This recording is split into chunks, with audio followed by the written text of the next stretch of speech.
আমি একবার মানে খুব অপদস্থ হয়েছিলাম ফুটবলটা ভালোবাসি বলে। একবার ওয়ার্ল্ড কাপ করতে গিয়ে সম্ভবত সেটা ইটালিতে একটা প্রেস কনফারেন্স ছিল আয়ারল্যান্ড ভার্সেস ইটালির খেলার আগে। আমি প্রেস কনফারেন্সে গেছি, তখন জানতাম না যে আমরা হচ্ছি ইন্ডিয়ান জার্নালিস্টরা ওয়ার্ল্ড ফুটবলে হচ্ছে second class third class citizen. তখনই সেদিনকেই টের পেলাম যে অতিরিক্ত হয়ে যাচ্ছে।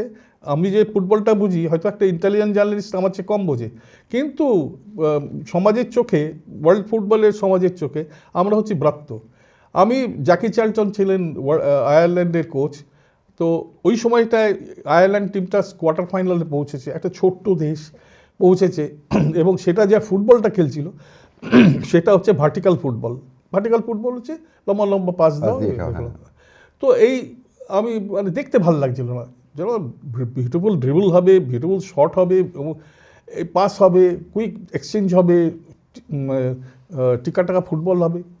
তো সেইটে আমি হঠাৎ 500 সাংবাদিক বসে আছে সারা পৃথিবীর, কি মানে বোকার মতো আমি প্রশ্নটা করলাম যে স্যার আপনি কোয়ার্টার ফাইনাল খেলছেন বটে, কিন্তু আপনার খেলাটা আমাদের ভাল লাগছে না।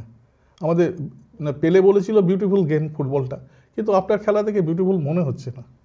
উনি না মানে একদম আমার দিকে এরকম কড়া চোখে তাকিয়ে রইলেন, তাকিয়ে তারপরে বললেন যে আপনি কোন দেশ থেকে এসেছেন? তো আমি বললাম ইন্ডিয়া। সঙ্গে সঙ্গে 500 জার্নালিস্ট তারা হাসতে শুরু করলো, ইন্ডিয়া হাসতে শুরু করলেন। আমার চোখ ফেটে জল বেরিয়ে এসছে এবং মনে হচ্ছে মেঝেটা ফাঁক হয়ে যাক, আমি নিচে নেমে যাই। তো যাই হোক, উনি বললেন যে আগে আপনার ইন্ডিয়ার টিমটাকে যেদিনকে আমি ওয়ার্ল্ড কাপ ফাইনালসে খেলতে দেখব সেদিনকে আপনার এই প্রশ্নের উত্তরটা দেবো। এই উত্তরটা উনি দিলেন। তারপর তো আমি খুব মন মরা হয়ে প্রেস কনফারেন্সের শেষে আমি একটা কোণে দাঁড়িয়ে আছি, এবং কোকোকোলা তখন তো পাওয়া যেত না এখানে, তখন কোকোকোলা ওইখানে ফ্রি খাচ্ছি। হঠাৎ দেখি আমার পিঠে একটা হাতের স্পর্শ, ঘুরে তাকিয়ে দেখি, ঘাড় উঁচু করে দেখি জ্যাকি চার্লটন, মানে 66-এ ওয়ার্ল্ড কাপের যে ইংল্যান্ড টিমের খেলেছেন উনি আমাকে বললেন তুমি আমার কথায় খুব রুষ্ট হয়েছো না? আমি বললাম না না, আপনি তো ঠিকই বলেছেন। তো আমি এটাই ভাবছিলাম এখানে এসে যে আমরা কেন পারি না। তখন 110 কোটি লোক ছিল, ইন্ডিয়ার পপুলেশন 110 ছিল। তখন উনি আমাকে বলছেন দেখো, আমরা খুব অবাক হয়ে যাই যে 110 কোটি পপুলেশনের দেশ 11টা প্লেয়ার বার করতে পারে না যারা ওয়ার্ল্ড কাপ ফাইনালসে খেলতে পারে।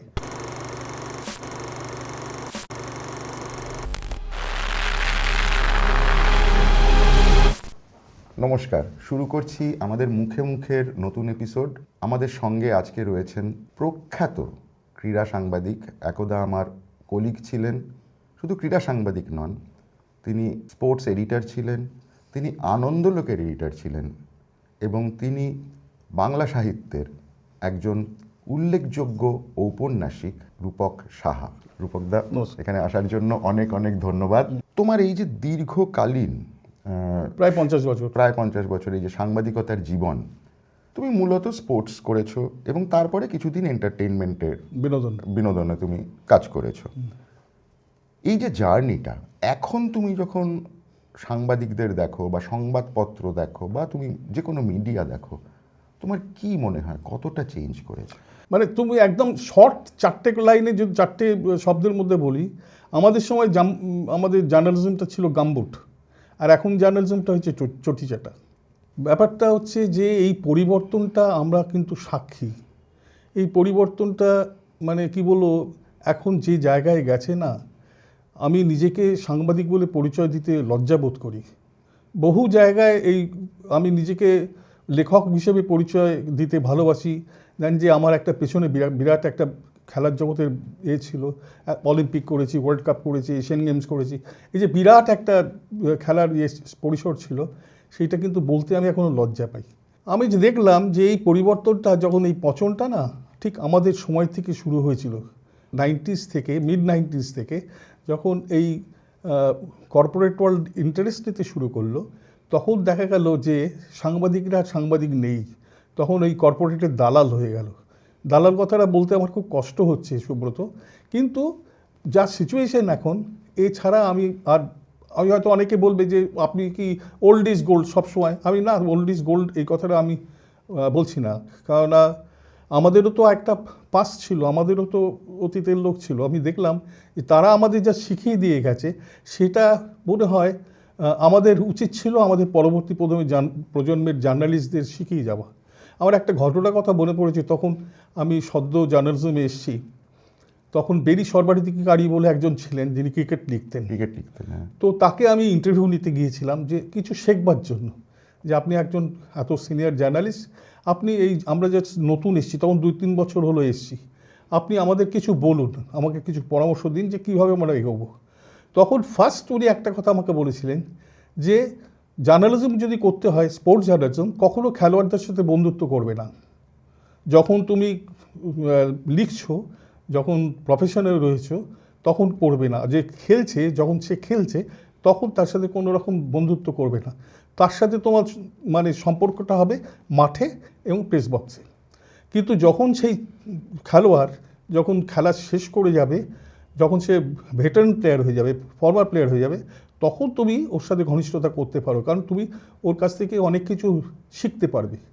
আমি পরে ওই কথাটা খুব হালকা চালে উনি আমাকে বলেছিলেন, কিন্তু পরে দেখেছি যে এত চরম একটা সত্য, যে আমাদের উনি শিখিয়ে দিয়ে গেছিলেন কথা বলতে বলতে একবার, সেইটা কিন্তু এখনকার জার্নালিস্টদের কিন্তু সেটা ফলো করা উচিত।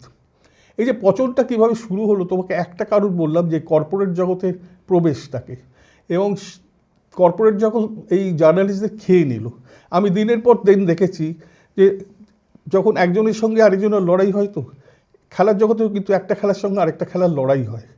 এবং দেখবে যে হঠাৎ একটা সময় 90s থেকে, যে কথা সেই পিরিয়ডটার কথা বললাম, সেইখান থেকে কিন্তু হঠাৎ দেখবে ক্রিকেটের বারবারন্ত শুরু হলো। তার আগে পর্যন্ত কী ছিল, যে বছরে একটা করে টেস্ট ম্যাচ ইডেনে ভারতবর্ষের 5টা জায়গায় হতো, 4টে জায়গায় হতো, এবং এই 5-6টা দেশ ঘুরিয়ে ফিরিয়ে নিজেদের মধ্যে টেস্ট খেলতো, এবং তারা শীতকালে 5 দিন 4 দিন 5 দিন উল বুনতে বুনতে বা দুপুরে লাঞ্চ করতে করতে লোকে খেলা খেলাটা করতো। তো সেইটে যখন আস্তে আস্তে বিভিন্ন ফরম্যাটে কাঠামোতে খেলাটা শুরু হলো, 5 দিনের বদলে খেলাটা 1 দিনের হয়ে গেল বা 20 ওভারের হয়ে গেল, এই যে কর্পোরেট ওয়ার্ল্ড এই যে চেঞ্জটা করলো, খেলাটার বদলটা করলো, সেইটা কিন্তু পুরোপুরি ফয়দাটা নিয়ে গেছে তোমার ক্রিকেট। আমি বিশেষ করে অনেকেই আমাকে ভাবে যে আমি ক্রিকেটের সম্পর্কে এগেনস্টে বলি, কিন্তু এটা দেখেছি যে ক্রিকেট কেউ খেললে, ইন্ডিয়া যদি জেতে, আমার কোনো আপত্তি নেই, আমার খুব ভালোই লাগে। কিন্তু যে খেলাটা অলিম্পিকে গেমসের অন্তর্ভুক্ত নয়, সেই খেলাটাকে মানে কি বলবো, নাম্বার 1 খেলা দেশের করে তার সমস্ত এনার্জি, সমস্ত টাকা পয়সা তার দিয়ে ঢেলে দেওয়া, সেটা কিন্তু একটা খুব ওয়াইজ কাজ নয়। আমরা দেখেছি যে খেলাধুলোর জগতেও সাকসেসের আমাদের 3টে পর্যায়ে আছে। একটা পর্যায়ে হচ্ছে ধরো একদম আর্লি, এই সেঞ্চুরির মানে গত সেঞ্চুরির আর্লি দিকে, ধরো 30s থেকে শুরু করলে, মানে 28-এ প্রথম অলিম্পিক গোল্ডটা জেতে, তারপর থেকে মানে অন্তত 60 অবধি পরপর 8টা এরকম মেডেল আমরা জিতেছি। অলিম্পিকে আমরা নাম্বার 1 ছিলাম, এবং হকি তখন নাম্বার 1 গেম ছিল। আমরা তখন দেখেছি বেডেন কাপে যারা খেলতে আসছে, সেই খেলা নিয়ে কি মারাত্মক উদ্দীপনা থাকতো কলকাতায়। তারপরে একটা সময় হলো 51, যখন ভারত স্বাধীন হলো। বেটন কাপ তো এখন হয় না, হয় কি লোকচুক সাইজ মাঠে কোনো রকম করে হয় আর কি, তুমি আমি লোকে যায়ও খুব কম, এবং সে তাতে কি রেজাল্ট হচ্ছে, কারা খেলছে, লোকাল টিম ইনভলভ কিনা, ইস্টবেঙ্গল কোনোবার খেলে, মোহনবাগান কোনোবার খেলে, মানে এখন আর এগুলো নিয়ে কেউ খবর রাখে না। আমাদের সময় কি হতো, সেমিফাইনাল ফাইনালে আমরা সিনিয়ররা গিয়ে ওইটা কভার করতাম এরকম, রেগুলার আমি তো রেগুলার মাঠে যেতামই। তো এইটে যে ইম্পর্টেন্সটা, তখন হকির আস্তে আস্তে ইন্টারন্যাশনাল সাকসেসটা কমতে শুরু করেছে। 50th যখন আমরা এশিয়ান চ্যাম্পিয়ন হলাম ফুটবলে দিল্লিতে, তখন থেকে এই ফুটবলের ওপর ক্রেজটা বাড়তে শুরু করলো এই কারণে যে ন্যাশনাল টিম একটা সাকসেস পেয়েছে। সেইটা 62 অবধি, জাকার্তা এশিয়ান গেমস অবধি এই পিরিয়ডটা ছিল ফুটবলের। 70 অবধি কোনো রকমে কন্টিনিউ করেছিল, কারণ এশিয়ান গেমসে ব্রোঞ্জটা পেয়েছিল। তো 50 থেকে 70 অবধি তুমি ফুটবলের যুগ বলতে পারো, এবং বাঙালি হিসেবে আমরা বলবো ফুটবলের পিক পিরিয়ড হচ্ছে ওই 80s আগে পর্যন্ত। কলকাতার ফুটবলের মানে 65 থেকে ধরো 80, হ্যাঁ, এইটা আমাদের কলকাতার ফুটবলে তখন ইস্টবেঙ্গল মোহনবাগান রাইভালরি, এইটা নিয়ে একটা ভীষণ একটা চর্চা ছিল। তখন ক্রিকেটটা বাজারে কেউ দেখতে পেত না। তারপরে এলো যে যখন 83 ওয়ার্ল্ড কাপে কোনো রকম জেতার পর থেকে, পরপর দেখো 100 বছর কিন্তু মাঝখানে পেরিয়ে গেল। 83 পর থেকে 85, তারপরে এই আমাদের এখানে এক organiser, sports organiser Jagmohan Dalmiya, উনি কিন্তু ব্যাপারটা ধরে নিলেন। উনি যেটা ছিল যে একচেটিয়া ব্যাপার ছিল একটা সময়, যে রোজগারের ব্যাপারটা, ক্রিকেটকে বেচে কীরকম রোজগার করা যায়, এইটা কিন্তু উনি সহজ ধরে নিলেন। টিভি রাইটসটা আদায় করে নিন। তখন কি ছিল, দূরদর্শন তারা এই খেলাটাকে তাদের মর্জি মতো দেখাতো।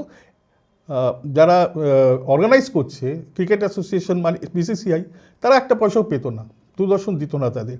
ঝলমল মিয়া কোর্টে গিয়ে উনি এই রাইটটা উনি আদায় করে এলেন, যে আমি অর্গানাইজ করছি, আমি রিস্ক নিচ্ছি, আমি টিম জোগাড় করছি, আর সেইটে বিজ্ঞাপন তুলে মুনাফা পেয়ে যাবে হচ্ছে তোমার দূরদর্শন। এটা হতে পারে না, আমাদেরও দিতে হবে রাইটটা।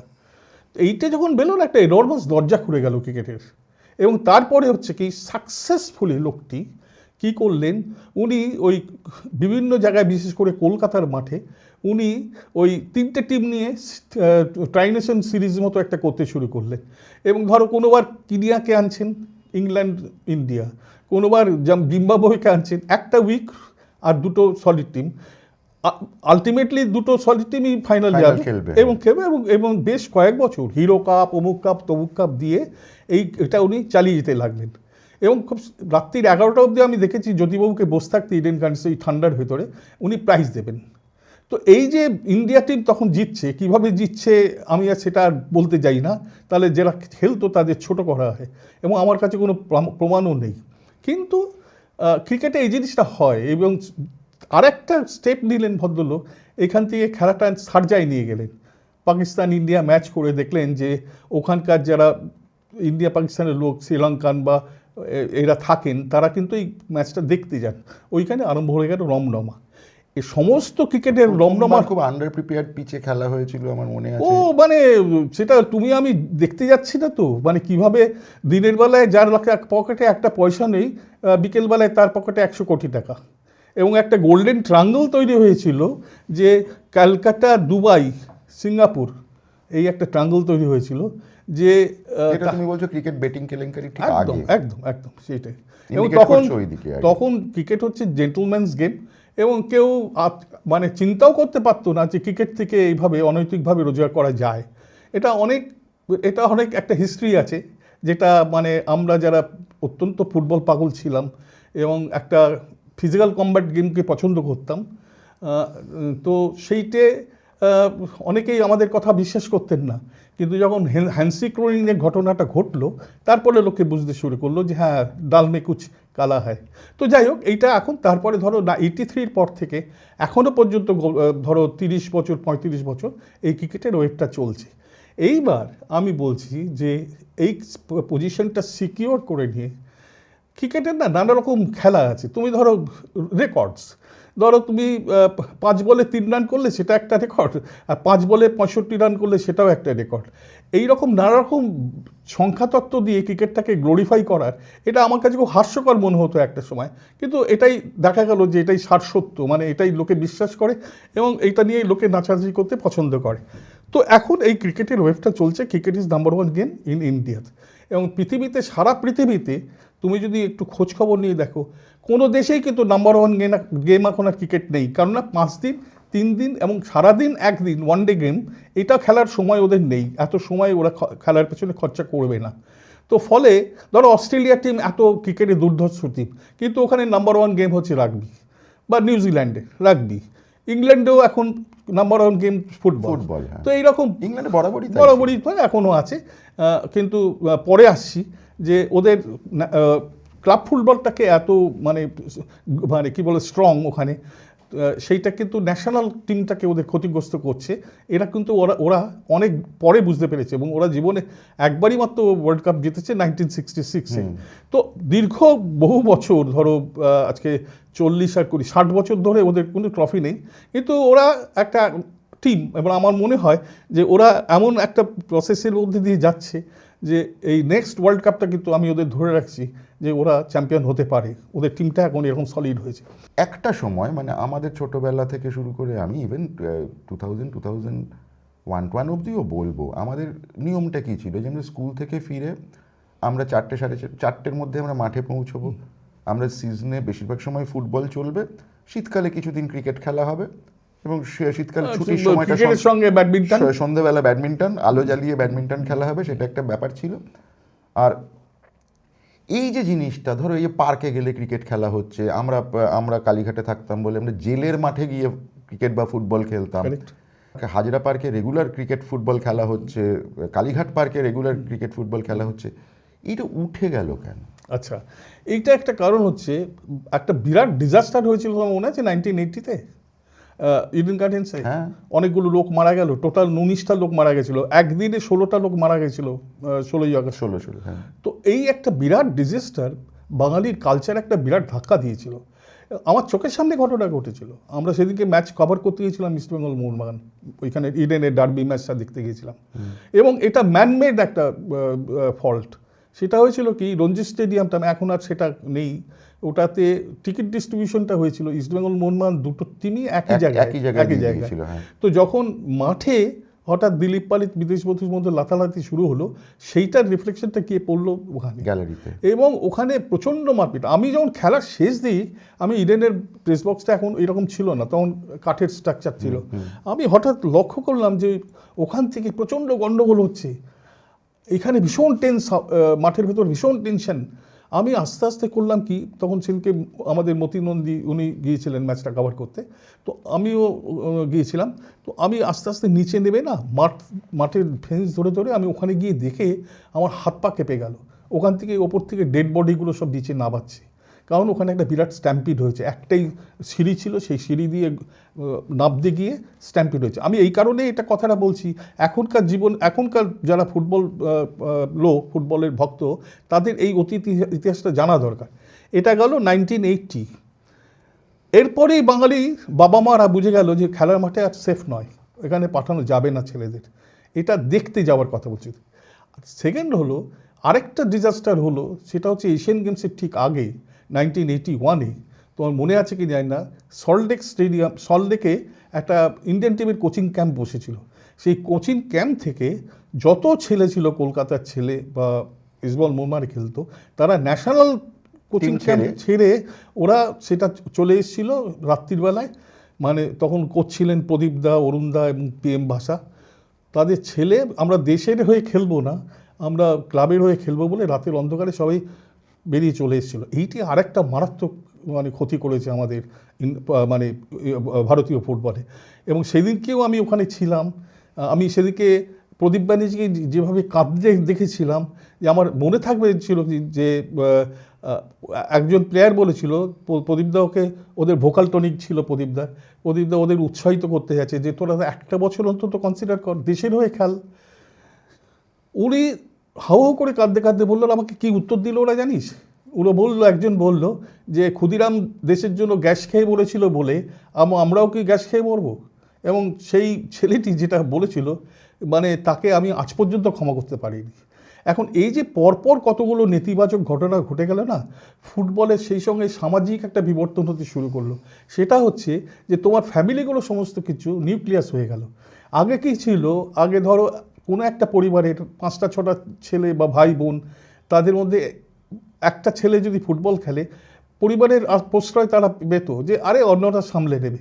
কিন্তু যখনই এই পরিবারগুলোর মধ্যে ভাঙন শুরু হলো, তখন দেখা গেল কি যে এই ছেলেটা তো মানে তার বাবা মা দেখলো যে একে যদি আমি ডাক্তার, ইঞ্জিনিয়ার বা অন্য কোনো প্রফেশনে না দিই, এ না খেতে পেয়ে মরবে। ফলে কি করলো, এরা কিন্তু ফুটবল পেটে যাওয়াটা আটকে দিল। এটা এমন সময় ঘটতে শুরু করলো, তুমি দেখো 1983 ঠিক আগে, এবং ক্রিকেটের একটা বুম আসছে। লোকে ভাবলো যে এইবার সবার খেলায় হয়ে গেল ক্রিকেট। তুমি পাড়ায় পাড়ায় সমস্ত ফর্মার ক্রিকেটাররা তারা কোচিং ক্যাম্প খুলে বসলো। স্থানীয় যে পলিটিক্যাল লিডার্সগুলো আছে তাদের দয়াদাক্ষিণ্যে, এবং দু হাতে তারা কামাতে লাগলো। 83-এর পর থেকে কিন্তু তারা অনেক প্লেয়ার, যাদের আমি নাম বলছি না, তারা কিন্তু এখনও বিভিন্ন পার্কে টার্কে দখল করে নিয়ে তারা এই রোজগারটা চালিয়ে যাচ্ছে। আমি এর ডেড এগেনস্টে, কারণ এখনও পর্যন্ত এই সব কোচিংগুলো, বাঙালির কোচিং ক্যাম্পগুলো থেকে এমন কোনো প্লেয়ার বেরোয়নি যে ইন্ডিয়া টিমটা সে খুব দীর্ঘদিন ধরে খেলে গেছে, একটা প্লেয়ারও বেরোয়নি। বেশ দীর্ঘদিন অবধি এই যে কোনো অলিম্পিক স্পোর্টসে আমরা দেখতাম কি ডমিনেন্ট ফোর্সেস কারা? বেঙ্গল, পাঞ্জাব, কিছুটা গোয়া এবং কিছুটা কেরালা। এই তো ছিল, এই তো চারটে রাজ্য মোটামুটি স্পোর্টসে, মানে এটা ট্র্যাডিশনালি, মানে সেটা আমাদের জানি না কি কারণে, কিন্তু ট্র্যাডিশনালি এটাই তো অলিম্পিক স্পোর্টসের একটা মেজর জায়গা ছিল। এই যে দিনের পর দিন আমরা জানতাম মধ্যমগ্রামের ওই স্কুলটাই সুব্রত বা কাপ পাবে। কুমার শুধু স্কুল, হ্যাঁ, ওরাই পাবে। আমাদের এটা ধরেই নেওয়া হতো যে সন্তোষ ট্রফি বাংলা পাবে। তখন তো সন্তোষ ট্রফি এরকম ছোটদের হতো না, তখন তো সন্তোষ ট্রফিটা খুব ইম্পর্টেন্ট একটা ইয়ে ছিল। এই জায়গাটা থেকে আমরা আস্তে আস্তে অন্যান্য অলিম্পিক স্পোর্টস থেকেও আমরা কেন হারিয়ে গেলাম? আচ্ছা এক্সেপ্টিং যতটুকু টিম করে জ্বলছে মনে হয় সেটা একমাত্র বোধহয় টেবিল টেনিস। সেটাও গেছে, সেটাও সেটাও কিন্তু গেছে। এখন গেছে। এই যে বললাম না, কনস্পিরেসি লেভেলটা এমন জায়গায় না, মানে এই আমি টেবিল টেনিসের কথাটা পরে মনে করিয়ে দিও। আমি এই অলিম্পিক গেমসগুলোর কথা বললো, আমি লাস্ট যে যখন আমি দেখেছি, যখন ধরো 80s-এ, যখন 87, 89, 90 এরকম সময়টায় তোমার, তখনও দেখেছি যে ওই ন্যাশনাল গেমস হলে বাংলা 3-4টে টিমের মধ্যে, মানে ম্যাক্সিমাম ধরো 5টা টিমের মধ্যে থাকতো। সার্ভিসেস, পাঞ্জাব, কেরল, মহারাষ্ট্র, তারপরে বাংলা। কোনো কোনো সময় সেকেন্ড পজিশনও বাংলা থাকতো। এতগুলো খেলায় তখন বাংলার ন্যাশনাল চ্যাম্পিয়ন ছিল। কিন্তু মানে আমি গত 10-15 বছরে হাল এমন হয়েছে যে আমাদের ওপরে থাকে মণিপুর, আমাদের ওপরে ইভিন ত্রিপুরা, আমাদের ওখানে মানে ছোট ছোট যে রাজ্যগুলো তারা আমাদের ওপর চলে গেছে। এবং তুমি যদি ইন্ডিভিজুয়ালি দেখো, মণিপুর যদি একটা মেয়েকে মানে অলিম্পিক গোল্ড ব্রোঞ্জ মেডেল আনতে পারে, মণিপুরের একটা মেয়ে, মানে সেই রকম লেভেলের সাকসেসও কিন্তু বাংলার নেই। সবচেয়ে আশ্চর্য ব্যাপার, আমরা 100 বছর ধরে খেলাটা খেলছি এবং গত 125 বছরের যে স্পোর্টসের বাংলার যে ইতিহাস, তাতে তোমার বহু খেলা, সেটা উৎপত্তি কিন্তু ইন্ডিয়াতে উৎপত্তি হয়েছে কলকাতা থেকে। তার অর্গানাইজেশনটা শুরু হয়েছে কলকাতায়। আজকে একটাও নেই, সমস্তগুলো ছড়িয়ে গেছে ভারতবর্ষের অন্যান্য জায়গায় এবং হাত থেকে বেরিয়ে গেছে। এবং মানে সবচেয়ে দুঃখের ব্যাপার হচ্ছে যে ধরো ব্যাডমিন্টন খেলাটা, বা ধরো মানে আমাদেরকেও এশিয়া চ্যাম্পিয়ন, আমাদেরকেও মানে খুব বলার মতো ধরো 2-4 জন আছে যারা এশিয়ান সার্কিটে অ্যাথলেটিক্সে ভালো করেছে, দৌড়েছে, করেছে, কিন্তু একটা নীরজ চোপড়া তুমি খুঁজে পাবে না, একটা মানু বেকার রাইফেল শুটারের মতো কাউকে খুঁজে পাবে না। ইভেন সবচেয়ে লজ্জার ব্যাপার, 125 বছরের ইতিহাস আমাদের স্পোর্টস ইতিহাস, যে তুমি আমাদের এখানে মানে অলিম্পিক মেডেল পায়নি কেউ, কোনো বাঙালির হাতে অলিম্পিক মেডেল নেই। কিন্তু তুমি খুঁজে দেখো, অস্কার পাবে, নোবেল প্রাইজ পাবে, অলিম্পিক মেডেল নেই। তো দুঃখের ব্যাপার, আমরা খেলাই কালচারালি এত মানে বিরাট বলে আমরা মনে করি নিজেকে, কিন্তু আসল জায়গায় কিন্তু আমরা নেই।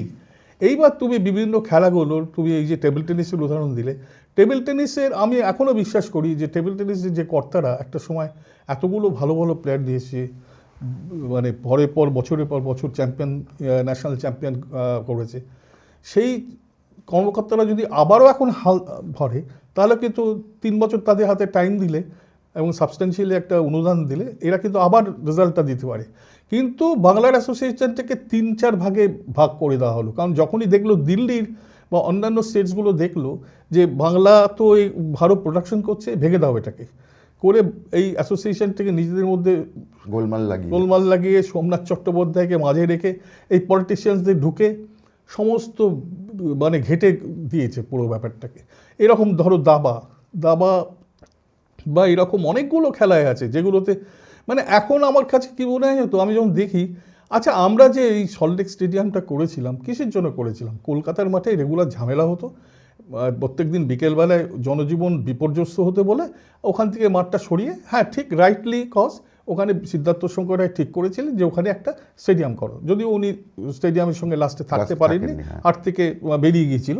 তখন এই বামফ্রন্টের আমলে সুভাষ চক্রবর্তীর উদ্যোগে হলো এবং খেলাটা ওইখানে সত্যিকারের চলে গেল ওখানে। কলকাতার মাঠ থেকে মানে ফুটবলটা আস্তে আস্তে এনথুজিয়াজমটা চলে গেল। এটাতে অনেকগুলো অসুবিধা হলো। কেন বলছি, যারা কলকাতার মাঠে একটা সময় 19টা মাঠ ছিল, 19 ব্রিগেড, মানে ব্রিগেড থেকে ওইখান থেকে হাইকোর্ট অবধি 19টা মাঠ ছিল। এখানে বিভিন্ন ডিভিশনের খেলাগুলো হতো, 1st থেকে 5th ডিভিশন পর্যন্ত। এবং যারা বড় ক্লাবের কর্মকর্তা বা কোচ, তারা কি ছোট ছোট মাঠে খেলাগুলো কিন্তু গিয়ে দাঁড়িয়ে দেখতেন। এইবার সেইটে আরও কফিনে পেরেক মারল কি, এই কলকাতার মাঠে কলকাতা লিগের খেলাগুলো এরা করলো কি, আস্তে আস্তে নিয়ে গেল কোথায়, কল্যাণী, বারাসাত, এখানকার লোক যারা রিক্রুট করবে সেই রিক্রুটমেন্টের সুযোগটা আর নেই।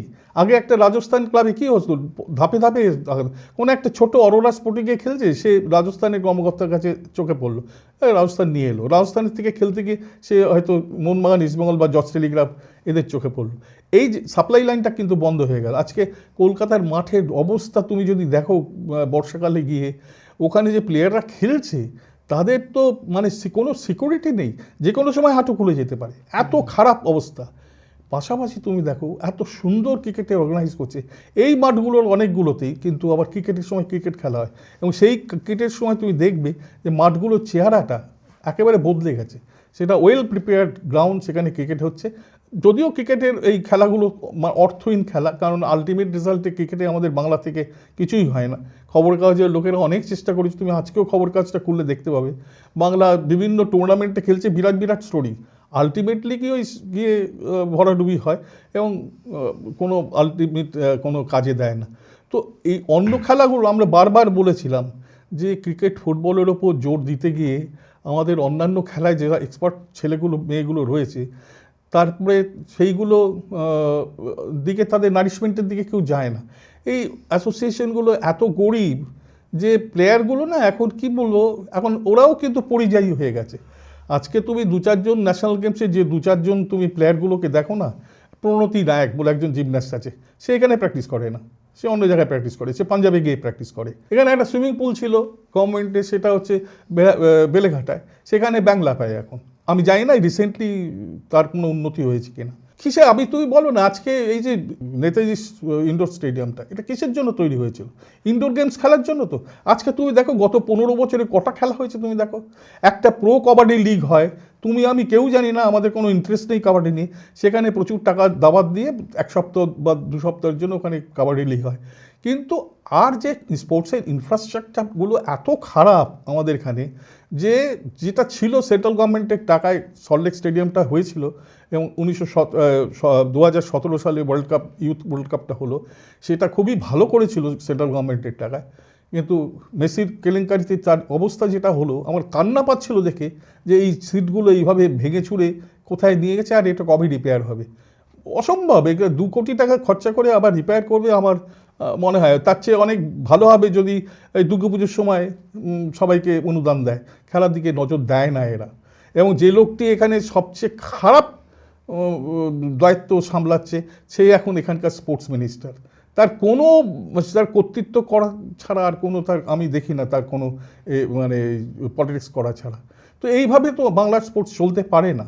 বহু খেলা আছে যে খেলাতে বাংলা এখনও মানে পকেট অফ এক্সিলেন্স বেছে নিয়ে আজকে বিভিন্ন খেলা, একটা সময় আমরা হিসেব করে দেখতাম যে ধরো হুগলি এবং হাওড়া, এইখানে না তুমি ওয়েট লিফটার খুব ভালো ওঠে ওখান থেকে, ওটা ওই pocket of excellence. South 24 Pargana, ওখানে তুমি সুইমারটা খুব ভালো ওঠে। এইরকম তুমি জলপাইগুড়ি ওই অঞ্চলটায়, ওই রিজিয়নটায় যাও, ওখানে জাম্পার খুব ভালো ওঠে, হাই জাম্পার, তোমার পোল ভল্টার, এরা সব ওঠে এবং এশিয়ান লেভেল অবধি নিজের চেষ্টায় গেছে। সবাই কিন্তু এসে একটাই সুযোগ এখানে নিত, সাইক সেন্টার যেটা এখানে ছিল তখন স্ট্রংলি শুরু হয়েছিল, এবং সবাই এখানে প্রোডাক্ট কিন্তু মানে সেই সাইক সেন্টারও এই বাংলার খেলাধুলোর অবস্থা দেখে না হাল ছেড়ে দিয়েছে, এবং বহু খেলা ফুটবলের এটা নেই, উঠিয়ে দিয়েছে ফুটবলের দিকটা। ভাবো তুমি কলকাতা যেটা মানে মক্কা অফ ইন্ডিয়ান ফুটবল, সেখানে কিন্তু সাইক সেন্টারের কোনো অবদান নেই এখন।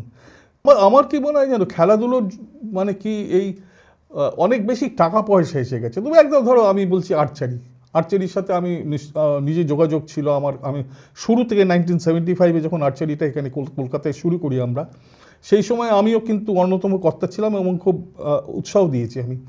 সেই আর্চারি প্রত্যেকবারই আমরা বলি যে ওয়ার্ল্ড অলিম্পিকে 88-এ প্রথম অলিম্পিকে গেলাম আমি সোলে, সেখানে এই আর্চারিটা শুরু হলো, এবং আমরা ভাবলাম আর্চারিটা লিম্বারাম আমাদের বিরাট একটা মেডেল এনে দেবে। মানে হাস্যকর বললে কি, যখন ওই তীর ছুঁড়ে নিচে নামলো, ফার্স্ট রাউন্ডেই আউট, আমি নিচে নামলাম বিরক্তিতে, যে ওই দিনকে আরেকটা জায়গায় একটা মেয়েদের 100 মিটার ড্যাশ হচ্ছিল, আমি ওটা ছেড়ে আমি লিম্বারামের মেডেল দেখবো বলে এখানে এসেছি। আমি গিয়ে জিজ্ঞেস করলাম যে তুমি এটা কি করলে, তুমি দুটো তীর বাইরে, টার্গেটের বাইরে, অলিম্পিক লেভেলে এটা হয়? ও বললো স্যার বাপ বলিয়ে না, দুবারা চান্স দিজিয়ে। অলিম্পিকে গেছে, হেরে গেছে, দুবারা মানে সেকেন্ড টাইম চান্স চাইছে। মানে কি মূর্খ, মানে কি আর বলবো। তো এইটা জীবনে হয়েছে, এরকম বহু ঘটনা হয়েছে যেগুলো মনে হয়েছে যে এই স্পোর্টস কালচারটা আমাদের কাছে, তুমি আমাদের স্পোর্টস কালচার বলে কিছুই নেই বাঙালি। তুমি এই যে বঙ্গ সম্মেলন দীর্ঘদিন হতো, এখন হয় কিনা আমি জানি না, সেখানে খেলার জন্য কতটা সময়, সাহিত্য, নৃত্য, গীত, রবীন্দ্র, অমুক তমুক সমস্ত হতো। খেলার জন্য খেলাটা কি কালচারের বাইরে? খেলার জন্য কত মিনিট সময় বরাদ্দ হতো আমাদের বাঙালি এই বঙ্গ সম্মেলনে? এগুলো আমাদের নেই। আমরা মানে এই এতদিন যে হয়েছে, কি করে হয়েছে সেটা যখন ভাবি খুব অবাক লাগে নিজেকে। একটা সময় তুমি অ্যাসিওর ছিলে যে তুমি যদি ভালো ইস্টবেঙ্গল মোহনায় খেলো, তুমি কোথাও না কোথাও চাকরি পাবে, কাস্টমস পাবে, ইজি বেঙ্গলে পাবে, বা এরকম অন্য এফসিআইতে পাবে, এবং আমাদের এসবিআইতে পেতো, তোমার নানা জায়গায় এরকম ছিল। সেইটা কিন্তু হঠাৎ বন্ধ হয়ে গেল ওপেন ইকোনমির পর। তোমার কিন্তু 90s পর কিন্তু এটা রিক্রুটমেন্টটা বন্ধ হয়ে গেল। স্পোর্টস কোটার মানে কমে গেল প্রচুর, হয়তো 5-7 বছর পর এরকম হয়। প্রত্যেক বছর যেটা হতো সেটা এখন বন্ধ হয়ে গেছে। ফলে বাঙালির কাছে ভালো খেললে চাকরি পাবে, এইটা হয়তো অলিম্পিকের অন্য কোনো খেলাতে হয়তো এখনও আছে সেটা, কিন্তু ফুটবলের ব্যাপারে এখন আর সেটা নেই। মানে খুব রেয়ারলি তুমি এই যে আমাদের এখানে সন্তোষ ট্রফি জেতার জন্য আমাদের এখানে চাকরি দেওয়া হলো, সবাইকেই চাকরি দেওয়া হলো, চাকরির স্ট্যান্ডার্ডটা তুমি দেখবে যে হ্যাঁ ওই ধরনের ব্যাপার, এগুলো কেউ স্যাটিসফাইড হয়? অনেকেই হয়তো চাকরি ছেড়ে দেবে 2 বছর 1 বছর পর, আপাতত যখন মানে একটু ভালো অবস্থায় আসবে। আরেকটা জিনিস তখন লক্ষ্য করলাম আমরা, এই যে বিদেশেতে এই যে টিভিতে খেলা দেখানোর ব্যাপারটা, আমরা যদি ঘরে বসে ESPN এসে আরও সর্বনাশটি করে দিল, ঘরে বসে তুমি 1000 ঘন্টা তুমি ফুটবল ক্রমাগত দেখে যাচ্ছ, এবং হাই স্ট্যান্ডার্ডের ফুটবলগুলো দেখছো। তুমি যখন, আমি তো বললাম যে আমি যখন 90-তে প্রথম ওয়ার্ল্ড কাপ করতে যাই, তখন ওইসব খেলা দেখে না আমার মনে হচ্ছে কে বাবা চুরি গোস্বামী, কে বাবা প্রদীপ ব্যানার্জি। আমার মনে এই কোয়েশ্চেনটা এসেছিল যে কী ধরনের প্লেয়ার এই সমস্ত খেলা এরা খেলছে। সেই যে মোহটা, এই যে আকর্ষণের টানে চলে যাওয়া, এইটা তুমি ঘরে বসে রাত্রিবেলা যদি তুমি দেখো, তুমি তো কম্পেয়ার করবে। আজকে তুমি বলো না, তুমি এমবাপের খেলা দেখছো, তুমি ইয়ামেলের খেলা দেখছো, বা লিওনেস্কির খেলা, মেসির খেলা দেখছো, রোনাল্ডোর খেলা দেখছো, তুমি কেন, তুমি যদি সত্যি মানে তুমি কেন মাঠে গিয়ে কষ্ট করে ওই এই এলেবেলে খেলা দেখতে যাবে? আমি একবার মানে খুব অপদস্থ হয়েছিলাম, ফুটবলটা ভালোবাসি বলে। একবার ওয়ার্ল্ড কাপ করতে গিয়ে, সম্ভবত সেটা ইটালিতে, একটা প্রেস কনফারেন্স ছিল আয়ারল্যান্ড ভার্সেস ইটালির খেলার আগে। আমি প্রেস কনফারেন্সে গেছি, তখন জানতাম না যে আমরা হচ্ছি ইন্ডিয়ান জার্নালিস্টরা ওয়ার্ল্ড ফুটবলে হচ্ছে 2nd class 3rd class citizen. তখনই সেদিনকেই টের পেলাম যে অতিরিক্ত হয়ে যাচ্ছে। আমি যে ফুটবলটা বুঝি, হয়তো একটা ইন্টেলিজেন্ট জার্নালিস্ট আমার চেয়ে কম বোঝে, কিন্তু সমাজের চোখে, ওয়ার্ল্ড ফুটবলের সমাজের চোখে আমরা হচ্ছি ব্রাত্য। আমি জ্যাকি চার্লটন ছিলেন আয়ারল্যান্ডের কোচ, তো ওই সময়টায় আয়ারল্যান্ড টিমটা কোয়ার্টার ফাইনালে পৌঁছেছে, একটা ছোট্ট দেশ পৌঁছেছে, এবং সেটা যা ফুটবলটা খেলছিল সেটা হচ্ছে ভার্টিক্যাল ফুটবল। ভার্টিক্যাল ফুটবল হচ্ছে লম্বা লম্বা পাস দাও। তো এই আমি মানে দেখতে ভালো লাগছিল না, যেন বিউটিফুল ড্রিবল হবে, বিউটিফুল শট হবে, এই পাস হবে, কুইক এক্সচেঞ্জ হবে, টিকা টাকা ফুটবল হবে।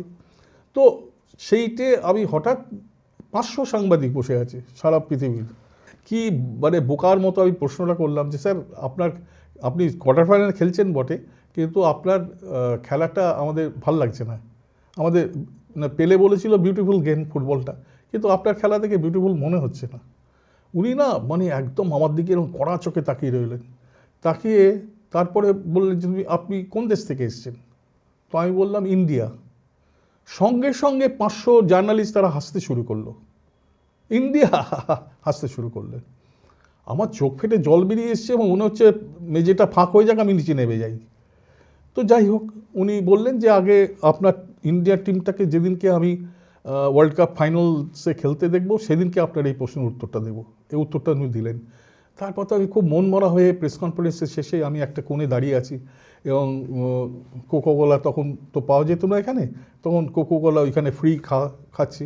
হঠাৎ দেখি আমার পিঠে একটা হাতের স্পর্শ, ঘুরে তাকিয়ে দেখি ঘাড় উঁচু করে দেখি জ্যাকি চার্লটন, মানে 66-এ ওয়ার্ল্ড কাপের যে ইংল্যান্ড টিমের খেলেছেন উনি আমাকে বললেন তুমি আমার কথায় খুব রুষ্ট হয়েছো না? আমি বললাম না না, আপনি তো ঠিকই বলেছেন। তো আমি এটাই ভাবছিলাম এখানে এসে যে আমরা কেন পারি না। তখন 110 কোটি লোক ছিল, ইন্ডিয়ার পপুলেশন 110 ছিল। তখন উনি আমাকে বলছেন দেখো আমরা খুব অবাক হয়ে যাই যে 110 কোটি পপুলেশনের দেশ 11টা প্লেয়ার বার করতে পারে না যারা ওয়ার্ল্ড কাপ ফাইনালসে খেলতে পারে।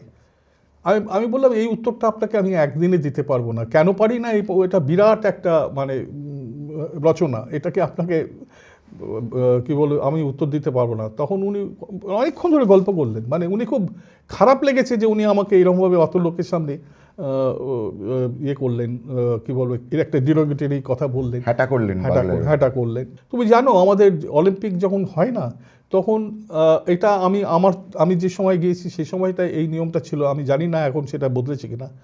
তুমি অলিম্পিকের যে সমস্ত মেইন ইভেন্টসগুলো, যেমন ধরো 100 মিটার দৌড়, ওটা তো অলিম্পিকের একটা বিরাট ব্যাপার। তুমি দেখো ম্যারাথন, বা তুমি বলো যে ওই কি বলে ওপেনিং সেরিমনি, এরকম 4-5টা ইভেন্ট আছে সত্যিকারের একটা ভালো ইভেন্ট। সেখানে আমরা কিন্তু কোনো প্রেস বক্সে আমাদের কোনো ডেস্ক পেতাম না, আমাদের সিঁড়ির ফাঁকে বসতে হতো। ইন্ডিয়ান জার্নালিস্টরা তারা টিকিট পেতেন না, মানে ডেস্কে বসে খেলা কভার করার মতো টিকিট পেতাম না আমরা, আমাদের ওইখানে বসতে হতো। এটা খুব মানে অপমান করা আমার মনে হতো, যে কারণ আমাদের প্লেয়াররা ওখানে গিয়ে জিততে পারে না, আমাদের প্লেয়াররা দেশের জন্য কিছু আনতে পারে না, আমাদের কোনো অধিকারই নেই যে আমাদের কিছু ন্যায্য অধিকার। আমরা কিন্তু সেম ফি দিয়েছি যে ফিতে অলিম্পিক গেমসে আজকে একটা ব্রাজিলিয়ান সাংবাদিক গেছে বা একটা ইংলিশ জার্নালিস্ট গেছে, সেই ফিস দিয়েই কিন্তু আমরা গেছি অলিম্পিক কভার করতে।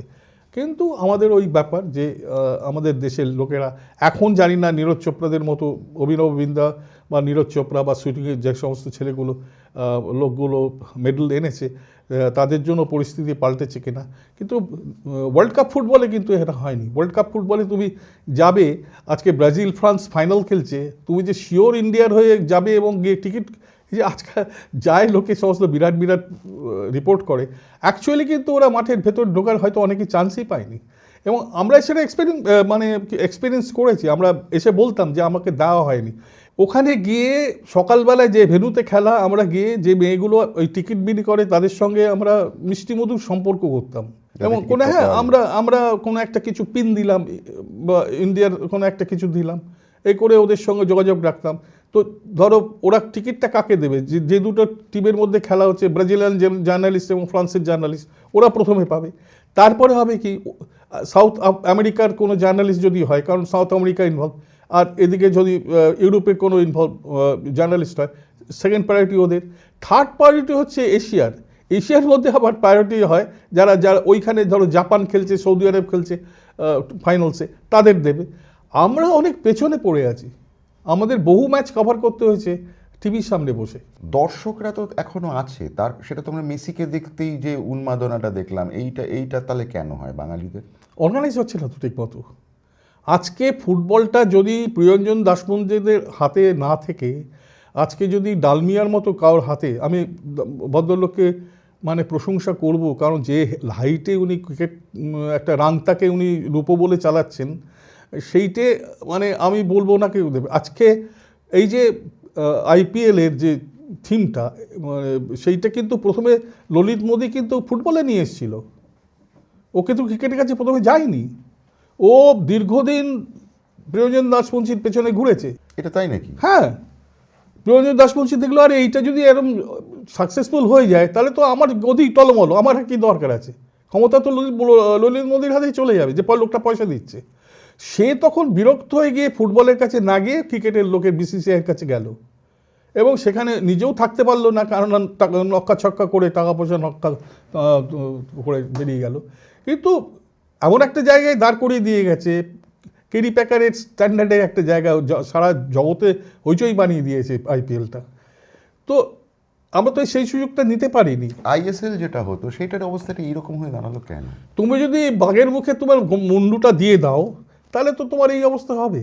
আজকে আম্বানিদের হাঁ করা মুখে তুমি 15 বছরে ঢুকিয়ে দিয়েছো, এবং প্রথম তো এরা ব্যবসায়ী লোক, এরা যদি তুমি দেখো যারা ব্যবসায়ী তারা হচ্ছে, তো এই আইএসএলের যে 8টা-10টা টিম আছে, সেই প্রত্যেকটা টিমে দেখো কোনো না কোনো গুজরাটি মালিক আছেই ওখানে। মানে এখানে যে ক্যালকাটা নাইট রাইডার্স কিন্তু দেখবে পেছনে একজন কেউ আছেন, মানে গুজরাটের কেউ আছেন। এরা ব্যবসায়ী লোক, এরা একটা ট্রিমেন্ডাস পোটেনশিয়াল একটা জিনিস পেয়ে গেছে এবং সেটাকে নার্চার করে আজকে আইপিএলের এই ধরনের আকর্ষণ করে এনেছে। এই ফুটবলে এইটা করতে পারলো না কেন, তুমি এটা বললে। তার কারণ হচ্ছে এটা অনেক কিছু নির্ভর করে, জানো, যে এটা ওই টিভিতে রেটিংটা, ভিউয়ারশিপ কীরকম। টিভিতে যদি ভালো ভিউয়ার হয়, আজকে ইন্ডিয়াতে একটা আইএসএলের ম্যাচ হলে তোমার আমেরিকার কে দেখবে? একটা হচ্ছে যে ইন্ডিয়ান ডায়াসপোরা, তারা দেখতে পারে, ইন্ডিয়া বা পাকিস্তান বা শ্রীলঙ্কান যারা আছে তারা হয়তো দেখতে পারে। এটা টিভিটা একটা বিরাট ব্যাপার হয়ে দাঁড়ালো, একটা বিরাট অ্যামাউন্ট এই টিভি রাইটস বিক্রি করে পাওয়া যায়, যেটা ক্রিকেট সাকসেসফুলি নিয়ে নিয়েছে। এবং নাম্বার অফ ম্যাচেস এত বেড়ে গেছে, তুমি দেখবে সারা বছর ধরে ক্রিকেটটা চালাচ্ছে, ডেসপাইট আমাদের ক্লাইমেট, ওয়েদার। হ্যাঁ, এইটা জোর করে চাপাচ্ছে। অনেকগুলো টুর্নামেন্ট হবে, দেখবে শ্রীলঙ্কায় বৃষ্টি, সেখানে টুর্নামেন্টটা হচ্ছে। ধরা যাক এই যে সাউথ আফ্রিকার যে খেলাগুলো হলো, মানে এই ম্যাচগুলো যে ভেন্যুতে হলো, সেগুলো না করে যদি সাউথের দিকে হতো, তাহলেই তো এই খুব ভালো পলিউশনের প্রবলেমটা, যেটা শশী থারুর বলেছে, আমি দেখলাম শশী থারুর একটা জায়গায় বলেছে যে এটা ভালো হতো, কিন্তু ওই যে নক্কা ছক্কা ব্যাপার তো সাউথে গিয়ে করতে পারবে না, যেটা নর্থ ইন্ডিয়াতে করতে পারবে বা ওই 7 সিস্টার্সে করতে পারবে।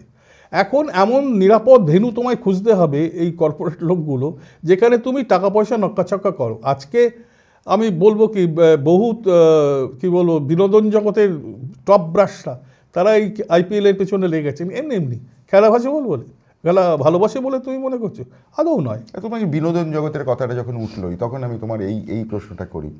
তুমি একদম একজন স্পোর্টস জার্নালিস্ট হিসেবে শিফট করলে হচ্ছে তুমি বিনোদন জার্নালিজমে, সেই অভিজ্ঞতাটা তোমার কীরকম? আমি যখন ওই বিভিন্ন জায়গায় অলিম্পিক, ওয়ার্ল্ড কাপ এগুলো করতে যেতাম, তখন ওখানে দেখলো, ধরো গার্ডিয়ান পত্রিকায় 90 ওয়ার্ল্ড কাপে একজনের সঙ্গে আলাপ হলো, তারপরে 94-এ আমেরিকায় গিয়ে দেখলাম গার্ডিয়ান থেকে সেই লোকটা ফুটবল কভার করতে আসেনি। আমি বললাম কেন আসেনি? বললো আমাদের এখানে শিফটিং হয়, ও ফুটবলটা করছে, ওকে পাঠিয়ে দেওয়া হয়েছে গলফে। যে লোকটা গলফ করছিল তাকে পাঠানো হবে বক্সিংয়ে। চেঞ্জ করা হয় কেন জানো তো? তার কারণ হচ্ছে যে লোকটা যেন ওখানে কি বলবো, মৌরুষি পাট্টা গেড়ে না বসতে পারে, ভেস্টেড ইন্টারেস্ট না হয়। আমাদের এখানে কি হয়, আমি আর উদাহরণ দেব না, এত ভেস্টেড ইন্টারেস্ট সমস্ত আমাদের জার্নালিস্টদের চোখের সামনে দেখতে পাই।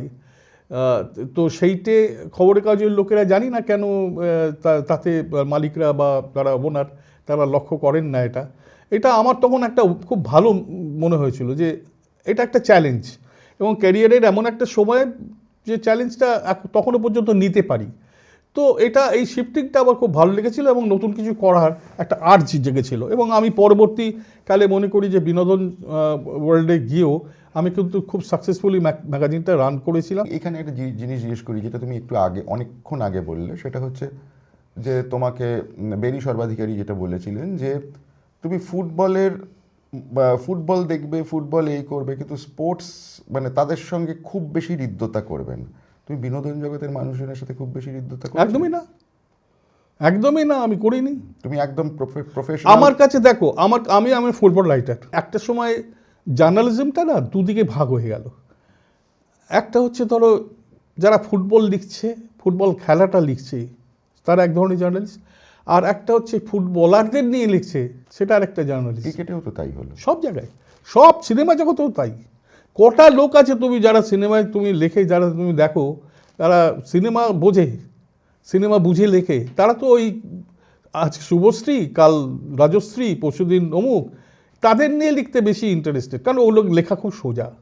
তোমার যদি একটা ফুটবল ম্যাচ করতে হয়, আমি নিজেকে না, মানে আমার আগে ফুটবল রাইটার এক্সক্লুসিভলি কেউ ছিল না, সেরকমভাবে কেউ ছিলেন না, অন্তত আমি ক্লেম করি ছিলেন না সেরকম। আমাকে না অনেক কঠিন পরিশ্রম করতে করতে নিজেকেই শিখতে হয়েছে। সেটা ছিলেন না শ্যামসুন্দর ঘোষ, ইংরেজিতে ছিলেন, কিন্তু ওরা কি জানো তো, মানে নিজেরা হয়তো খেলেছে, কিন্তু বাংলা কাগজের জার্নালিজম আর ইংরেজির কাগজের জার্নালিজম অনেক তফাৎ আছে। তুমি মানে তুমি প্রাণের স্পর্শটা তুমি যেটা স্প্যানিশ জার্নালিজমে পাবে সেটা ইংলিশ জার্নালিজমে পাবে না। তোমার টাচ মানে কি বলবো, তোমার পড়ে মনে হবে বাহ খুব সুন্দর, তো তোমার ভাল লাগলো ব্যাপারটা। এইটাই আয়ত্ত করতে না আমাকে অনেক বছর পরিশ্রম করতে হয়েছে। এবং আমি দিনে এই যারা বড় বড় রাইটার, হ্যাঁ, সেই তাদের লেখাগুলো সমস্ত পড়তাম, ইংলিশ প্রিমিয়ার লিগটা ফলো করতাম খুব ভালো, তারা কী কী ওয়ার্ড কয়েনেজ ইউজ করছে ফুটবলের সেইগুলো, যেমন মানে এগুলো আমি খুঁজে খুঁজে বাংলা কাগজে আস্তে আস্তে আস্তে আস্তে ঢোকাতাম, মানে সেগুলো মানে লোকে তখন নিত, আমি দেখতাম।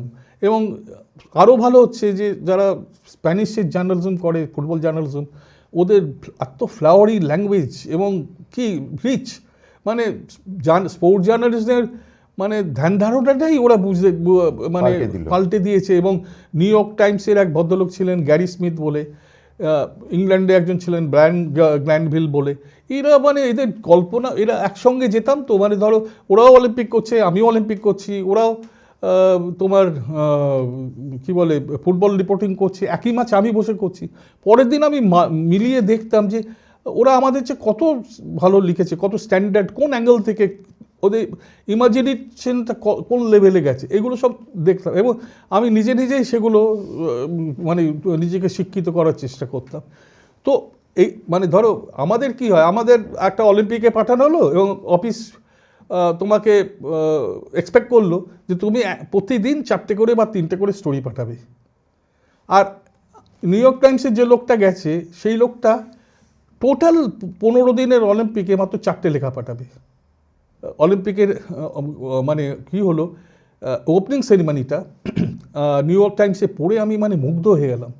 আমার কপাল চাপড়াতে ইচ্ছে করছে, তার আগে আমি 10-15 বছর ধরে জার্নালিজম করেছি, কিচ্ছু করিনি, কেউ শেখায়নি আমাদের, সেখানে লোকই ছিল না আমাদের।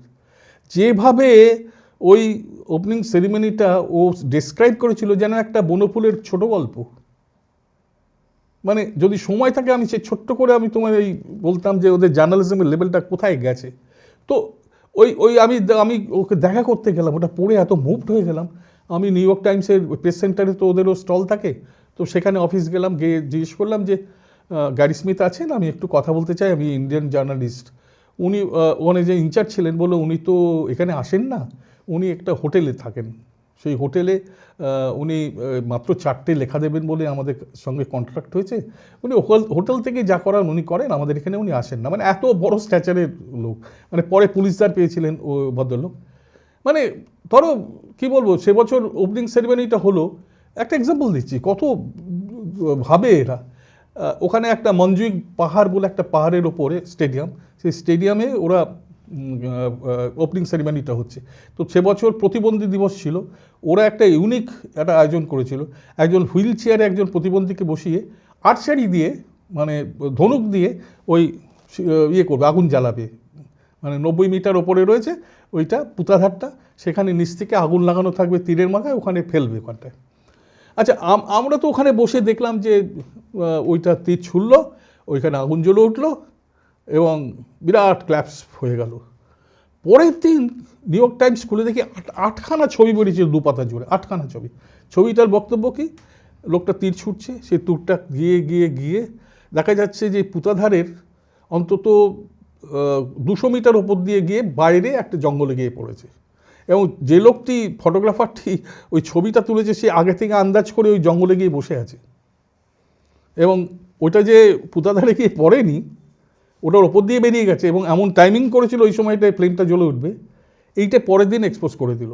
এটা তো দারুণ ইন্টারেস্টিং, ভীষণ ইন্টারেস্টিং। মানে আমি তোকে বলছি ওখানে যে কি লেভেল, ওপেনিং সেরিমনিটা নিয়ে লেখাটা লিখেছে, হ্যাঁ, তাতে মানে শুরু হচ্ছে একটা ডায়লগ দিয়ে, একজন আরেকজনকে বলছে যে এ তুমি কোথায় নিয়ে এলে আমাকে, যাকে বলছে সে উত্তর দিল, স্যার আপনাকে আমি ওপেনিং সেরিমনি দেখাতে এসেছি অলিম্পিকের। বলো বাহ বিরাট ব্যাপার, বলো হ্যাঁ।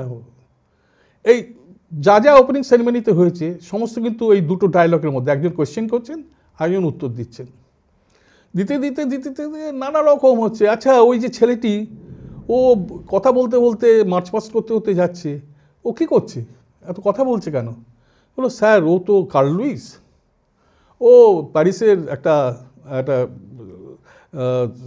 খবরে মানে স্পোর্টস কাগজের ও রিপোর্টিং করছে ওখানে বসে, বলে রিপোর্টিং করছে, এটা তো অলিম্পিকের আইন নয়, এটা ও কী করে করতে পারে, এই চলছে। এত ব্যানার ফ্যানার এগুলো কোথায়, এত অলিম্পিকে তো এটা তো বারণ, এগুলো তো এখানে করতে পারে না, কী করে এত কমার্শিয়ালাইজ করলো, হচ্ছে। বলার পর লাস্টে লোকটা জিজ্ঞেস করছে, আচ্ছা তুমি আমাকে কবর থেকে তুলে আনলে, কি ব্যাপার বলো তো, কেন তুলে আনলে? এবার যে উত্তরটা দিচ্ছে সে বলছে, আমি হচ্ছি জিম হাইন্স, আমার কথাটা আপনার মনে পড়ে? আপনি অমুক সালে অলিম্পিকে আমি গোল্ড মেডেল জিতেছিলাম, তারপরে আমি আমেরিকায় গিয়ে বাচ্চাদের সাঁতার শিখিয়ে রোজগার করেছিলাম বলে আপনি আমার মেডেলটা স্ট্রেট করে নিয়েছিলেন, মেডেলটা কেড়ে নিয়েছিলেন, মনে পড়ে? আমি সেই জিম হাইন্স। আপনি পেশাদার অপেশাদার কথা বলছেন, আজকে পেশাদারিত্ব কোথায় গেছে দেখুন। বাবা রে মানে বাবা, অসাধারণ বলছি তো, তুমি এই একটা লেখার জন্য ওর ফ্যামিলির লোককে ডেকে সে বছর ওর মেডেলটা ফিরিয়ে দেওয়া হলো আবার। মানে এত পাওয়ারফুল এদের লেখাগুলো। তো এগুলো তো আমরা মানে আমাদের এখানে আশাই করতে পারি না। একেবারেই আশা করো না, তুমি এত নেতিবাচক হয়ে গেছো। দেখছি তো অনেক বছর হলো রিটায়ার করেছি, দেখছি তো একটা তো গ্লিম্পস থাকবে, একটা তো নিদর্শন কোথাও দেখতে পাবো যে এই ছেলেটির উপর আশা করা যায়। কেউ নেই, কেউ সৌরভ গাঙ্গুলিকে ধরে জার্নালিজম করে, কেউ বাইচুং ভুটিয়াকে ধরে জার্নালিজম করে, এগুলো চলছে। আজকে ওই সৌবৃত্তি মণ্ডলটা কেন যে লিলুয়া সালকিয়া ফ্রেন্ডসের মেয়েটি কেন গিয়ে তালকাটোরা স্টেডিয়ামে গিয়ে প্র্যাকটিস করতে হচ্ছে তাকে, এবং বাংলা হয়ে নামতে হচ্ছে তাকে, সে ইচ্ছা করলে নাও নামতে পারে। আজকে প্রণতি নায়ককে পাঞ্জাবের হয়ে নামতেই পারে, সেই কারণটা কিন্তু কেউ খোঁজ নেয় না। আরে জিনিস জিজ্ঞেস করি, যে তুমি বললে যে তোমার তুমি সেইভাবে কখনো মেশোনি, কিন্তু তুমি তো কোনো একটা দলের সমর্থক, ইস্ট বেঙ্গল না মোহনবাগান? বা বেরিদা একটা কথা বলেছিলেন, যে কথাটা আমার মনে আছে, যে তুমি যতদিন রিপোর্টিং করবে ততদিন কোনো টিম নয়, কোনো টিমকে সাপোর্ট করছে এটা যেন মানে কখনোই প্রকাশ না না, পায়। তোমার রিপোর্টিংয়ে কখনো সেটা প্রকাশ পেত? এবং তুমি যখন ছেড়ে দেবে তখন তুমি খুল্লম খুল্লা ইসমল মোহন করো, তাতে কোনো আপত্তি তুমি নেই। এখন খুললা কি? ইস্ট বেঙ্গল অবশ্যই, আমার বাবা ইসমল কাপে খেলেছেন 1925-এ ইসমল মোহনমানের যে ফার্স্ট ম্যাচটা হয় তাতে আমার বাবা খেলেছেন। ইস্টবেঙ্গল তো নিশ্চয়ই ইস্টবেঙ্গল, কিন্তু আমি জ্ঞানত, আমি মানে অনেকে মোহনবাগানের লোকেরা আমাকে বলতো, আমাদের অফিসেও অনেক হেনস্থা হতে হয়েছে আমার মোহনবাগান ইস্টবেঙ্গল বলে, কিন্তু তখন কিন্তু আমি, এবং কেউ আমাকে এই দোষটা দিতে পারবে না যে আমি এদের হয়ে কোনো ইয়ে করেছি। ফুটবলের সঙ্গে যে ক্রিকেটের, তুমি তো এই বললে যে এই জায়গায় সমসাময়িকভাবে তুমি মনে করো যে তোমার দেখা বাংলার সেরা ক্রিকেটার কি? পঙ্কজ রায়। পঙ্কজ রায়। আর সম্বরণ ব্যানার্জি আর সৌরভ গাঙ্গুলিকে কোথায় রাখো? আমি বলছি কেন পঙ্কজ রায় বলছি, ওদের কথা আমি বাদই দিলাম। তোমার পঙ্কজ রায় এই কারণে, তুমি ধরো একটা খুব ভালো রেজাল্ট করছো যে খেলাটায়, সেই খেলাটায় তোমার একটা ট্র্যাডিশন আছে। পঙ্কজ রায় তখন খেলে গেছেন যখন, তখন কিন্তু বেঙ্গলের ক্রিকেট ট্র্যাডিশন বলে কিছু নেই। ওই সময় ভদ্রলোক কিন্তু ইন্ডিয়ান টিমে তোড়ে খেলে গেছেন। তারপরে যখন এই ট্র্যাডিশনটা আস্তে আস্তে তৈরি করে দিলেন উনি, তারপরে জেগেও খেলতে পারে, পিচে জল দিয়েও অনেকে চ্যাম্পিয়ন হতে পারে, রঞ্জি ট্রফি চ্যাম্পিয়ন হতে পারে। এটা কি সত্যি সত্যি ঘটেছিল পিচে জল? আমি ছিলাম তো রে বাবা, আমি তো তখন মানে খুব ভালো মতো জানি। এবং ক্রিকেট রিপোর্টারকে তুমি গিয়ে জিজ্ঞেস করো, কেউ বলবে না না না ও ঘটনা হয়ইনি। হ্যাঁ, এবং তুমি কীর্তি আজাদকে যদি জিজ্ঞেস করো, অজয় জাদেজাকে যদি জিজ্ঞেস করো, তেরে গালাগাল দেবে যে কীভাবে দিল্লিকে হারানো হয়েছিল। এবং এটা বুদ্ধি ছিল অরুণ লালের বুদ্ধি, দিল্লির লোক। তো সেটা যাই হোক, এখন তো আমার হাতে প্রমাণ নেই, যে জলের ছবিও নেই আমার কাছে, কিন্তু আনন্দবাজারের তরফ থেকে বেঙ্গল টিমটাকে আমরা সম্বর্ধনা দিয়েছিলাম বহু বছর পর রঞ্জি ট্রফি চ্যাম্পিয়ন হওয়ার জন্য। Sourav Ganguly as a cricketer নিশ্চয়ই ভালো, নিশ্চয়ই ভালো। মানে ডালমিয়ার মতো একটা লোক পেয়ে গেছে ও, ওর কৃতিত্ব খাটো না করেও বলছি, ডালমিয়া যদি তুমি দেখবে, এটা ফুটবলে হয়েছে একটা সময়, ফুটবলে আমরা বিরাট প্লেয়ার সমস্ত, এম দত্ত রায় না থাকলে হতো না, অশোক ঘোষ না থাকলে এইসব সুবিধাগুলো পেতো না, ও চান্স দুবারা আসতো না। খেলার মানে মানে কি বলবো, অর্গানাইজেশনটাতে কোন প্রভিন্সের লোক আছে সেইটা দেখো, আর খেলার বাণিজ্যিক দিকটা খুলে দেওয়ার জন্য এমন একজন লোক, ধরো কেরালা, ওখান থেকে একটা প্লেয়ার উঠে এলো শ্রীশান্ত, কেন জানো? কেরালাতে ক্রিকেটটাকে পপুলার করার জন্য, আমার রাজ্যের একটা ছেলে খেলছে, গোয়ার একটা ছেলেকে চান্স দাও, অমুক জায়গায় দাও, স্মল সিটিতে যাও, ধোনি কি আসতে পারতো এই মানে এতে যে এই ক্যাম্বিস বলে খেলেছে, সেই লোকটা কি আসতে পারতো এই অত বড় কোচ, অত বড় ক্যাপ্টেন? অ্যাডমিনিস্ট্রেশন এবং স্পোর্টসের কথায় যখন আসছি তখন আমি তোমাকে একটা শেষ প্রশ্ন করব, how is Sourav Ganguly as an administrator? শোনো, আমি যেটা বিশ্বাস করি না সেটা হচ্ছে প্লেয়াররা অ্যাডমিনিস্ট্রেশন ভালো হয় না। তুমি প্লাতিনিকে নিয়ে এলে, প্লাতিনি চোরের দায়ে ধরা পড়লো ওই লেভেলে। বেকেনবাওয়ারও একই হয়েছিল, বেকেনবাওয়ারও কিন্তু জার্মান ফুটবল থেকে চোরের বদনাম নিয়ে গেছে, মারা গেছেন ভদ্রলোক। তো প্লেয়াররা হয় না তোমার এই আমরা বলা হয় না, আরে যারা কর্মকর্তা সে কবে খেলেছে, ডালমিয়া কবে খেলেছে ক্রিকেট? ছোটোখাটো লেভেল সিএলবি লেভেলে দেখতাম আলফোর্ট কেটে নাবদো, সে তো বিরাট কোনো প্লেয়ার ছিল না। আর পলিটিক্সের ডমিনেন্স ইন অ্যাডমিনিস্ট্রেশন? দেখো আমার এটা দুটো দিক আছে। এটা হচ্ছে যে ধরো আজকে যদি পলিটিক্সের লোক না থাকে তাহলে তোমার অ্যাসোসিয়েশনে এমন একটা লোককে থাকতে হবে যে রিসোর্সেসগুলো আনতে পারবে, তার এই দমটা আছে। সে একটা বড় বিজনেসম্যান হতে পারে, সে কেননা যারা নর্মালি কোচিং করে, যারা অ্যাডমিনিস্ট্রেশনে থাকে ছোটোখাটো লেভেলে, তাদের পক্ষে কিন্তু এই বিরাট লেভেলে চিন্তাভাবনা করা। আজকে দেখো কল্যাণ চৌবের কী অবস্থা, একটা ধরতে পারছে না, একটা স্পন্সর ধরতে পারছে না যে লোকটা টাকা ঢালবে। আর প্রথমেই বললাম যে বাঘের গুহায় বাঘের গলায় তুমি মুখ ঢুকিয়ে দিয়েছো আম্বানি, ওর এগেনস্টে কোনো কেউ বিট করবে? ভারতবর্ষে এমন কোনো কর্পোরেট হাউস আছে যে ওকে কম্পিট করে এটাকে নিতে যাবে? ওরা একটা খুব পেয়ে গেছে, ওরা অলিম্পিকে প্রতিনিধিত্ব করার সুযোগ পাচ্ছে ইন্ডিয়া টিমের হয়ে, ফিফার একটা বড় রিতা আম্বানি গিয়ে ক্রিকেটার হয়ে গেছে। ওরা রসটা বুঝতে পেরেছে যে বম্বের হাইওয়ের টাকা থেকে এটা অনেক বেশি কি বলবো প্রেস্টিজিয়াস ব্যাপার। কে বুঝেছে যে what is FIFA, what is football? 200 ওপর দেশ এমনি এমনি খেলে না। সেই জন্যই এই মেসিকে শেষ পর্যন্ত আম্বানিদের বাড়ি যেতে হয়েছে। টাকা। আজকে আমি তো তোমায় ঘটনার কথা বলছি, কার্ল লুইসকে একবার নিয়ে আসা হলো 91 বোধহয়, না 89 বোধহয়, 89 দিল্লিতে একটা দৌড়লো, কার্ল লুইস এলো, এসে সেই দৌড়টাতে হারলো। আন্দেই বার্জার বলে একজন অস্ট্রেলিয়ার ছেলে, তার কাছে হারলো দৌড়ে। কার্ল লুইস মানে ওই সময়কার কার্ল লুইস, ইটে ওই রকম তোমার একে মানে বেন জনসন কার্ল লুইসের।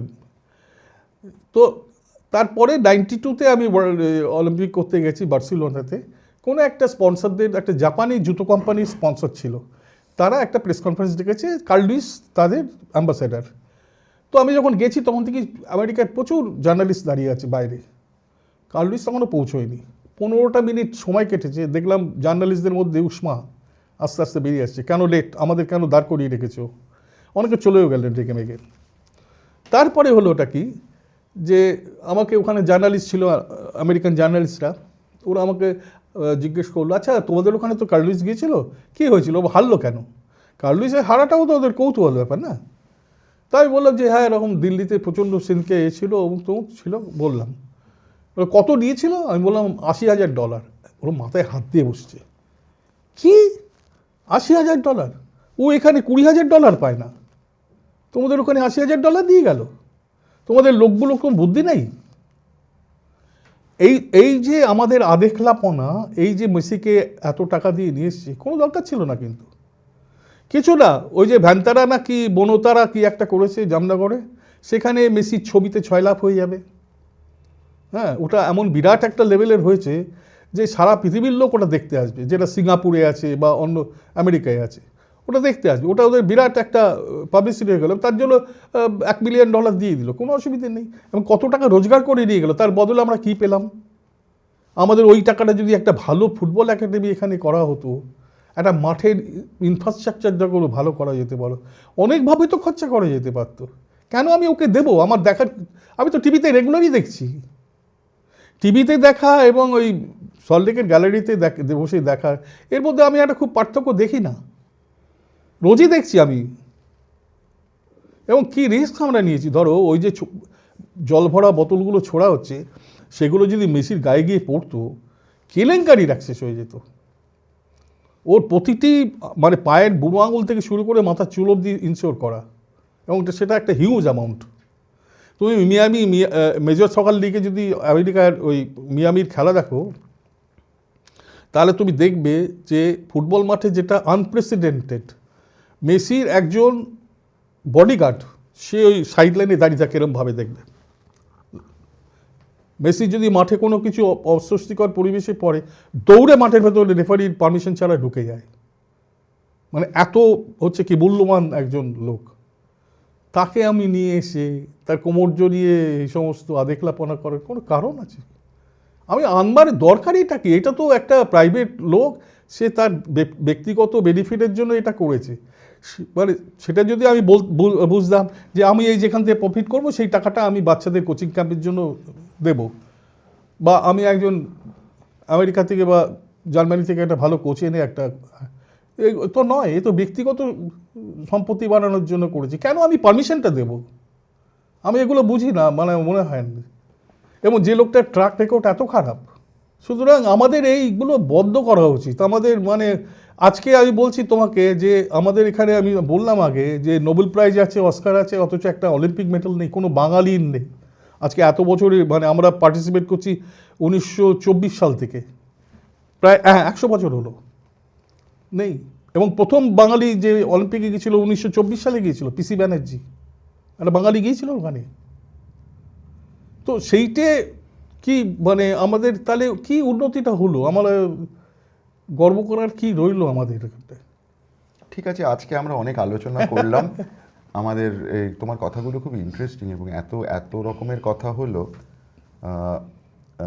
আশা করছি আমাদের দর্শকরা আর যারা দেখেছেন তাদের সকলেরই ভালো লেগেছে। দেখতে থাকুন, আমাদের সামনে আরও নতুন নতুন গেস্ট আসবেন। মুখে মুখে পডকাস্টে আপনারা দেখতে পাবেন। Thank you very much.